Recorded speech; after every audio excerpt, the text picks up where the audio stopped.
Alright. Hello everyone and welcome to another episode of Late Night Tips.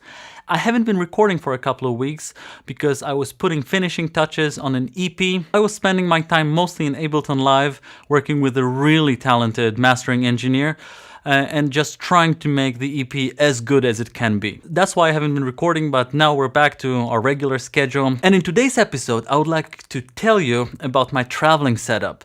So whenever I travel, especially on vacation, I like to take some gear with me just to make some music, just to write a couple of songs. Especially when I'm offline and don't have access to the internet, I find these times to be super creative. So I'd like to have a little tiny traveling setup with me. And this is what I have in my setup. First of all, my iPad. It's an old school iPad mini. And I use my favorite app of all time, Samplr, on it. Second of all, we have the Volca FM. Probably the best piece of traveling equipment would be the OP1, obviously. I don't have an OP1. I'll probably get it at some point. But for now, the Volca FM is the best choice. The third very important element of that is the Line 6 Sonic port. It's an audio interface, stereo in, stereo out, only one channel. But it has 2 inputs and 2 outputs, which means that you can plug multiple devices in without the mixing possibility, but still, that's an option. And also you can use 2 outputs, the headphone output and the line output, which means that you can really mix things up in terms of working with another musician maybe, or just having good monitoring and good recording opportunities. This is a pretty cool piece of equipment, I find. Then my trusty Zoom H1, which I use for recording, but I can also use it to sample into Samplr by plugging it, the output of it into the input on the Sonic port and just using the mic on the H1 to sample.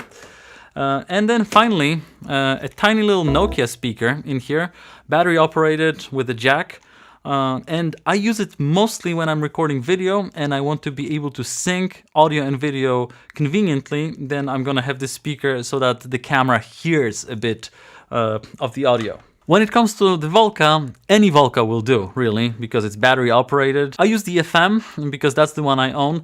But what's pretty cool about the FM is that you can set the tempo using the screen on the FM, which means that I don't have to use the Korg Sync app to sync it to the iPad. I can just dial in the tempo and it's going to more or less stay in rhythm if you manually sync them up. This is pretty cool.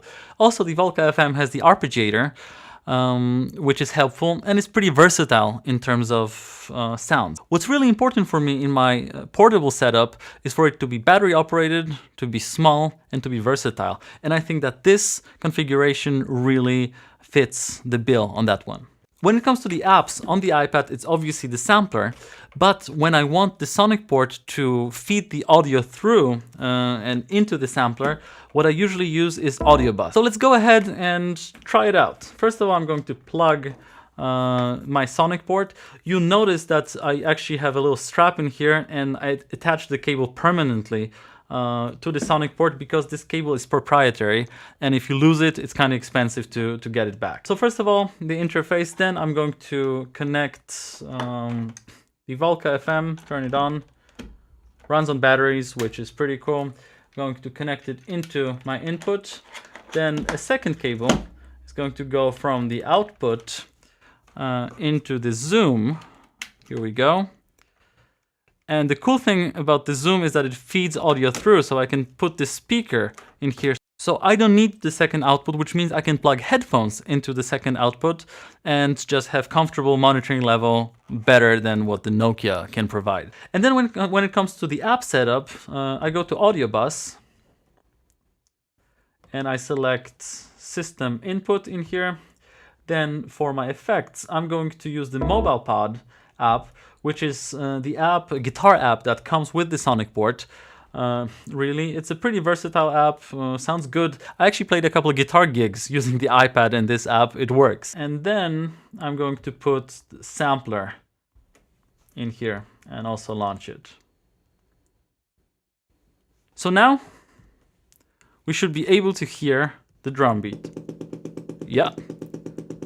For you to hear it correctly, I'm also going to use the headphone output and plug it into the line in here. Here we go. And I'm going to switch off the Nokia for now to avoid any interference with the mic. So here's a little kick drum, as you can hear. And the Volca FM goes through audio bus and through the delay, as you can hear. And with this setup, I can really easily sample the Volca FM into the sampler and have a couple of Volca FM sounds, for example, the bass. And then on top of that, I can record a sequence and play it. And also I can use the ARP to play live in sync with the tempo of the song. And also I can record it all into the Zoom with a pretty decent quality. And you can check the video up top of me performing in Croatia using this very setup. Yeah, so that's it. That's my gear when traveling. I would really appreciate learning about your travel gear in the comments below, so please leave those comments. If you're new to this channel, consider subscribing to catch more tutorials, more jams, and more opinions. Thank you very much for watching. Have a great night and take care.